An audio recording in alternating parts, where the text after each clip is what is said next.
Kita buka dengan informasi pertama, saudara. Sejak sebulan terakhir, hasil tangkapan ikan nelayan di Pelabuhan Perikanan Samudra atau PPS Kutaraja Lampulo, Banda Aceh melimpah.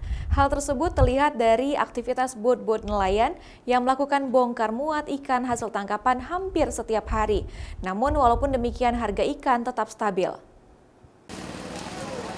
Seperti yang terlihat pada hari Minggu 15 Desember 2019, hampir seluruh bot-bot besar yang telah sandar di Pelabuhan Perikanan Samudra atau PPS Kutaraja Lampulo, Banda Aceh melakukan bongkar muat hasil tangkapan ikan mereka. Aktivitas bongkar muat ini menurut beberapa nelayan hampir berlangsung setiap hari.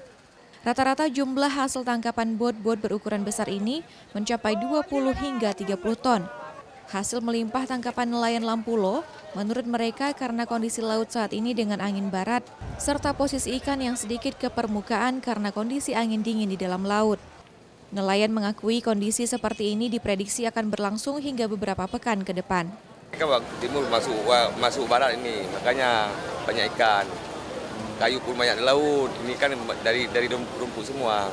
Dingin, memang dingin air laut. Ikan banyak di rumput sekarang. Ada 20 ton, ada 30. Beberapa jenis ikan hasil tangkapan nelayan yang melimpah yaitu tongkol berbagai ukuran, dencis, dan cumi-cumi. Sementara itu, walaupun produksi ikan nelayan melimpah, namun harga ikan tetap stabil. Dari hasil produksi tersebut, sebagian ikan menurut nelayan dibawa ke beberapa daerah lain dan disimpan ke dalam cold storage yang ada di Pelabuhan Lampulo. Mustajab, Kompas TV, Banda Aceh.